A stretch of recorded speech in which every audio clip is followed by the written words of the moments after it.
Selamat datang di media pembelajaran sosiologi kelas 10 program peminatan ilmu sosial.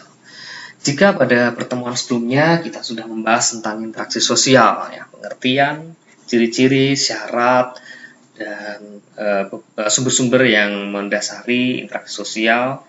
Nah, pada pertemuan yang kedua ini atau di bagian 2 kita akan membahas tentang bentuk-bentuk interaksi sosial, ya. Kemudian ada hubungan antara status dan peran dalam interaksi sosial. Lalu yang terakhir tentang keteraturan sosial. Oke, kita lanjut. Yang pertama adalah bentuk-bentuk interaksi sosial. Bentuk interaksi sosial ada dua, ya, interaksi sosial asosiatif dan interaksi sosial disosiatif. Kita akan memahami interaksi sosial yang pertama, asosiatif. Pengertian interaksi sosial asosiatif adalah proses interaksi yang menuju terbentuknya persatuan atau integrasi sosial. Ya. Jadi interaksi asosiatif itu suatu bentuk persatuan, ya, atau integrasi sosial, ya, dari individu-individu yang berbeda-beda. Ya. Bentuk interaksi asosiatif itu ada beberapa, ya. Yang pertama adalah bentuk kerjasama atau cooperation, yaitu usaha bersama individu atau kelompok untuk tujuan bersama, itu kerjasama. Contoh dari kerjasama itu ada 5. Yang pertama adalah gotong royong. Gotong royong itu kan kerja bersama-sama, ya. Biasanya ada di masyarakat desa, ya, masyarakat tradisional seperti itu. Yang kedua adalah bargaining. Bargaining adalah perjanjian pertukaran barang dan jasa. Biasanya bargaining contohnya ada di pasar, ya, di toko. Jadi proses jual beli atau tawar-menawar. Yang ketiga adalah kooptasi. Kooptasi adalah penerimaan unsur baru dalam kepemimpinan. Ya, contohnya dalam pemilihan umum dipilih misalnya presiden dan wakil presiden. Nah, presiden dan wakil presiden yang terpilih tersebut itu harus bisa bekerja sama dengan masyarakat yang sudah memilih maupun masyarakat yang tidak memilih. Jadi itu karena adanya interaksi antara pemimpin dengan warganya. Itu kooptasi. Nah, yang keempat adalah bentuk koalisi. Ya, koalisi adalah kerjasama antara dua partai politik atau lebih. Nah, koalisi biasanya kalau kalian melihat, ya, di berita, ya, tentang koalisi dua partai, itu artinya gabungan, ya, dari dua partai. Biasanya menjelang pemilihan presiden itu beberapa partai politik itu saling menyatu, ya, untuk memberikan dukungan kepada calon presiden atau wakil presiden tertentu. Itu contoh koalisi. Yang kelima terakhir adalah joint venture, yaitu kerjasama dalam suatu proyek tertentu. Nah, joint venture ini adalah bentuk interaksi asosiatif suatu, misalnya, ya, ada suatu proyek pembangunan jalan tol. Nah, biasanya pembangunan itu dilakukan oleh beberapa perusahaan, ya, karena adanya joint venture dari beberapa perusahaan untuk membangun proyek tertentu. Misalnya perusahaan yang menyediakan besi, perusahaan yang menyediakan aspal atau bahan bangunan tertentu. Oke, kemudian kita lanjut yang bentuk interaksi asosiatif yang kedua, yaitu ini gambarnya dulu. Oke, ini bentuk gotong royong, ini bentuk bargaining, ya, tawar-menawar di pasar, ini kooptasi, ya, lalu ini koalisi beberapa partai, kemudian ini bentuk joint venture. Kita lanjut ke yang kedua, bentuk interaksi asosiatif yang kedua adalah akomodasi, yaitu pengertiannya usaha untuk meredakan pertentangan agar tercipta keseimbangan. Jadi akomodasi itu adalah usaha untuk menyelesaikan masalah. Bentuk akomodasi itu ada 9. Yang pertama, koersi atau mungkin kalian pernah mendengar koersif, sama sebenarnya, yaitu bentuk akomodasi paksaan secara fisik maupun secara psikologis. Jadi usaha untuk menyelesaikan konflik tetapi dengan cara fisik, ya. Contohnya seorang polisi atau beberapa polisi membubarkan pendemo, ya, misalnya menggunakan cara-cara fisik, pentungan misalnya, ya, atau menggunakan water cannon, ya, seperti itu. Atau polisi menangkap seorang penjamret. Nah, itu bentuk koersif juga. Yang kedua adalah kompromi. Ya. Kompromi adalah bentuk akomodasi di mana pihak yang terlibat saling mengurangi tuntutan agar tercapai penyelesaian. Ya. Kompromi atau pengertian lainnya adalah tawar-menawar, ya. Saling mengurangi tuntutan agar tercapai penyelesaian. Lalu yang ketiga adalah arbitrasi. Nah, sebenarnya arbitrasi itu hampir sama dengan mediasi, ya, hampir mirip. Bedanya Oke, pengertiannya dulu, maaf. Bentuk kompromi melalui pihak ketiga, keputusan pihak ketiga itu mengikat. Sama sebenarnya, tapi bedanya kalau mediasi menggunakan pihak ketiga atau menggunakan pihak ketiga sebagai penasehat saja. Dan segala keputusan pihak ketiga itu tidak mengikat. Nah, contohnya arbitrasi misalnya. Terjadi pertengkaran antara dua warga misalnya dalam satu RT ya. Lalu datang seorang polisi. Kemudian polisi itu akhirnya membawa permasalahan itu ke hukum. Nah, akhirnya diselesaikan melalui pengadilan. Nah, hasil dari pengadilan itulah itu disebut arbitrasi ya, jadi keputusannya mengikat. Nah, tapi kalau mediasi itu misalnya pertengkaran itu hanya diselesaikan melalui tokoh masyarakat yang ada di situ, bisa RT, bisa RW. Nah, biasanya pihak ketiga itu hanya sebagai mediator, hanya sebagai penasehat, dan keputusannya tidak mengikat. Bedanya itu, kalau mediasi tidak mengikat, arbitrasi keputusannya mengikat. Kemudian yang kelima adalah konsiliasi, yaitu mempertemukan pihak yang bertikai untuk membuat kesepakatan. Ya, konsiliasi tidak ada tawar-menawar, tapi kedua pihak itu memang sepakat untuk membuat suatu keputusan bersama ya yang harus dilaksanakan oleh kedua pihak yang bertikai. Oke, kemudian kita lanjutkan ke slide berikutnya, bentuk akomodasi yang lain ya. Yang keenam adalah adjudikasi. Adjudikasi, kalau kita mendengar kata adjudikasi itu berasal dari yudikatif atau berkaitan dengan hukum ya atau pengadilan. Pengertiannya adalah bentuk penyelesaian konflik yang diselesaikan melalui lembaga pengadilan atau meja hijau disebutkan. Contohnya ya kriminalitas, ya perceraian, tindakan penipuan, ya semua yang berhubungan dengan hukum ya. Oke, yang ketujuh adalah stalemate, yaitu kondisi di mana kedua pihak yang bertikai menghentikan konflik karena kekuatan seimbang atau sama. Stalemate ini terjadi apabila dua pihak itu saling mengakui bahwa kekuatannya itu sama.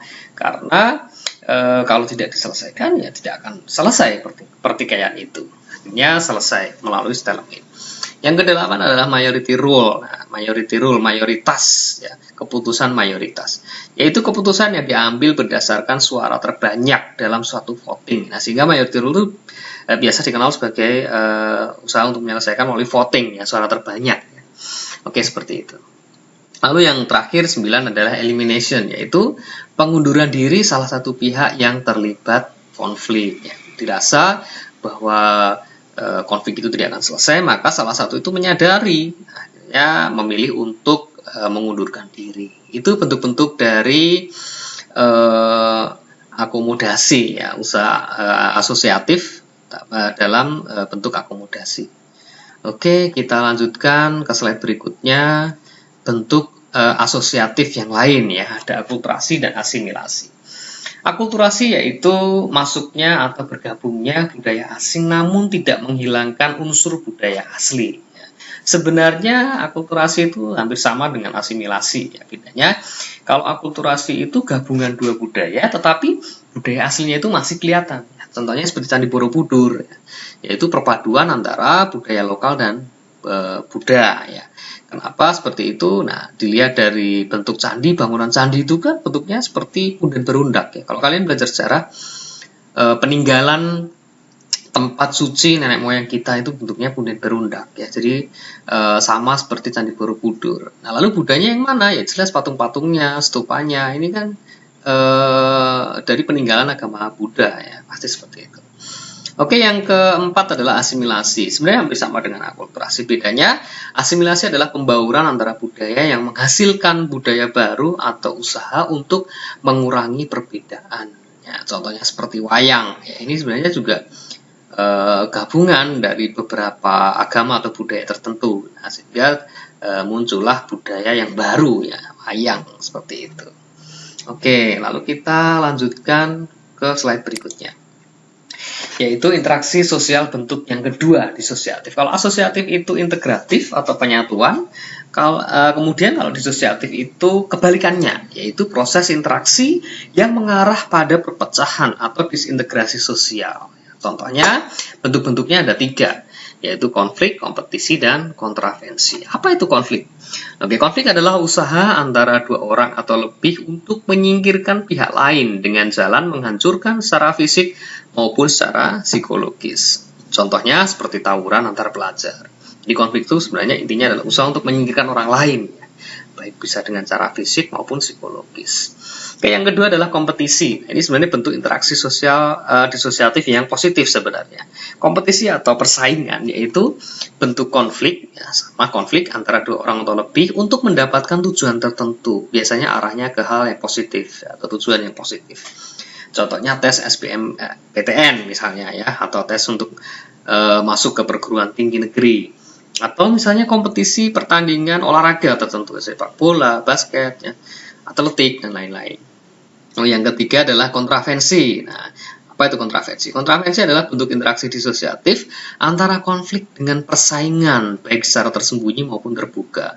Jadi kontravensi itu sebenarnya gabungan dari kompetisi dan konflik. Ya, contohnya seperti kampanye negatif dalam pemilihan kepala desa atau presiden. Nah, biasanya kalau menjelang pemilihan kepala desa, itu ada beberapa pihak tertentu memang sengaja untuk menyingkirkan pihak yang lain ya.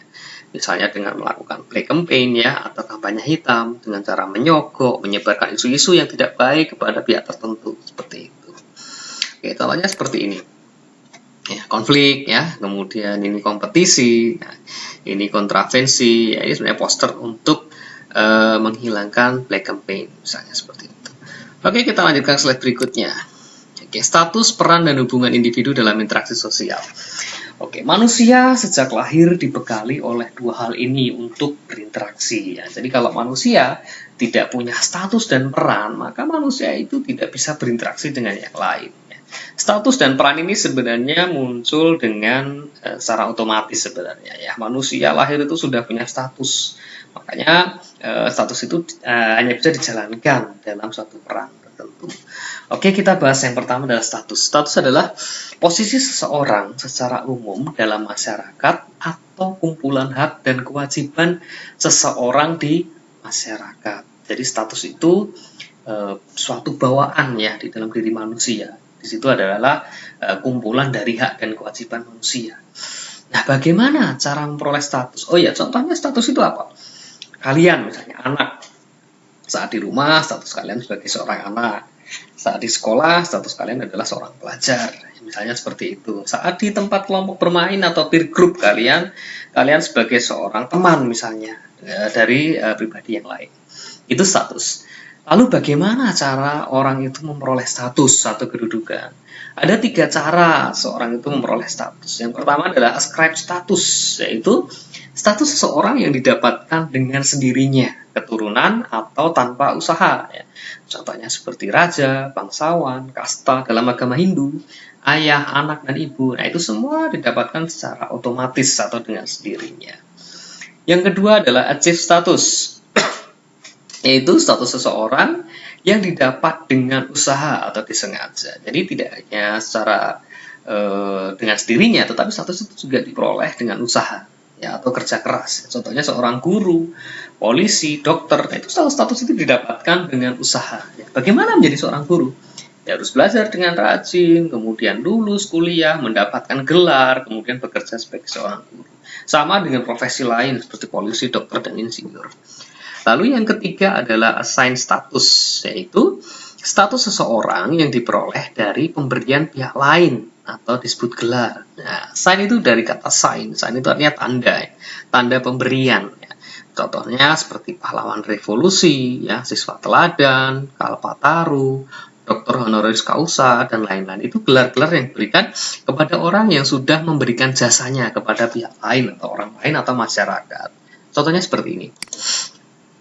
Oke, ini ascribe status, ya. Misalnya ini suatu keluarga, suatu kerajaan ya di Inggris ya, ini ratu dan raja Inggris, kemudian ini pangeran Inggris, ini otomatis mendapatkan gelar ini ya, atau ascribe status ya. Kemudian yang kedua ini achieve status ya, profesi yang dimiliki oleh seseorang ya, ini yang didapat dengan usaha. Lalu yang ketiga adalah assign status ya, gelar pemberian ya, ini misalnya tentang gelar Kalpataru ya, yang diberikan kepada orang yang sudah berjasa dalam bidang lingkungan hidup misalnya seperti itu. Oke, kita ke slide berikutnya. Oke, karena status orang itu banyak ya, kadang satu orang itu punya lebih dari satu status. Contohnya kalian misalnya, kalau kalian di rumah, kalian menjadi seorang anak, ya statusnya menjadi anak. Tapi kalau di sekolah kalian statusnya adalah siswi. Nah, di tempat kalian bermain ya sebagai teman, nah itu kadang orang yang memiliki banyak status itu akan mengalami konflik status. Artinya adalah konflik batin yang dialami seseorang akibat adanya beberapa status yang dimiliki dan saling bertentangan status itu. Sebagai seorang anak, bagaimana saya harus menempatkan diri sebagai seorang anak? Sebagai seorang siswi, bagaimana saya harus menempatkan diri sebagai seorang siswi? Jangan sampai nanti di sekolah itu kalian malah menjadi anak dari bapak ibu guru kalian. Itu salah ya, status kalian sebagai seorang siswi, di mana sekolah itu punya aturan, punya tata tertib. Beda dengan di rumah, punya tata tertib sendiri. Oke, yang kedua adalah peran. Ya, selain status, orang itu juga harus memiliki peran, karena peran itu ya apa yang harus dijalankan dari status. Pengertiannya adalah perilaku yang diharapkan. Peran itu perilaku yang diharapkan oleh pihak lain dalam melaksanakan hak dan kewajiban sesuai dengan status yang dimiliki. Jadi peran itu sebenarnya adalah perilaku dari suatu status seseorang. Kalau statusnya itu guru, ya dia harus berperan sebagai seorang guru, berperilaku sebagai seorang guru. Nah, sama dengan status, konflik itu juga ada, peran itu juga ada konflik, ya, atau disebut konflik peran, yaitu konflik batin yang dialami seseorang akibat dihadapkan dalam menjalankan salah satu dari beberapa peran yang lebih penting, ya. Jadi bagaimana orang itu akan berperilaku saat status dia itu banyak, ya. Kemudian dia harus berperan bagaimana?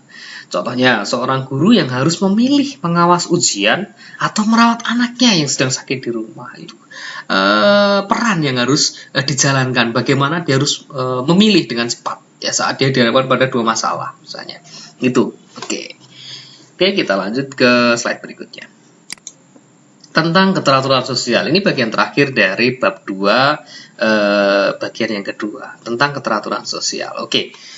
Seseorang saat berinteraksi pasti memiliki tujuan yang diharapkan itu dengan baik ya.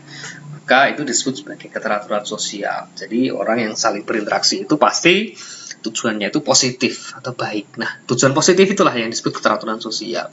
Pengertiannya adalah hubungan yang selaras rasi antara interaksi, nilai, dan norma. Jadi pengertian itu hubungan yang sama ya, sederajat. Bagaimana interaksi yang kita lakukan terhadap orang lain itu sama dengan peraturan yang ada di masyarakat yang disebut nilai dan norma. Oke, pengertiannya sudah paham kalian ya. Kemudian interaksi sosial itu ada tahap-tahapnya. Bagaimana keteraturan itu terjadi ya. Tahap-tahapnya yang ada 5. Yang pertama adalah tertib sosial. Tertib sosial pengertiannya adalah kondisi aman, dinamis, dan teratur dari setiap individu. Jadi tahap pertama, individu itu harus dia menjalankan perannya dengan baik, dia harus tertib. Ya, bagaimana seorang siswi masuk sekolah tepat waktu, seorang guru harus menjalankan perannya dengan baik, menyiapkan pelajaran sebelum pembelajaran itu dimulai. Kepala sekolah harus bisa memimpin sekolahnya dengan baik. Nah, itu disebut tertib sosial. Yang kedua adalah order. Order kata lainnya adalah peraturan sebenarnya dalam keteraturan sosial. Order adalah nilai dan norma yang berkembang, diakui, dipatuhi oleh seluruh anggota masyarakat. Ya, jadi order itu sebenarnya adalah nilai dan norma, ya, seperti itu. Lalu setelah masyarakat itu sudah tertib, kemudian mengikuti peraturan, masuk ke tahap keajegan. Ya, keajegan itu sebenarnya serapan dari bahasa Jawa, ya, dari kata aslinya ajeg. Ya, ajeg itu suatu kondisi yang tetap tidak berubah. Pengertiannya adalah kondisi keteraturan yang tetap dan tidak berubah. Ya, ajeg diberi imbuhan keajegan. Nah, setelah tertib, kemudian orang mengikuti peraturan, kemudian orang itu harus melaksanakannya dengan kontinu, ya, dengan keajegan tadi, tidak berubah. Ya.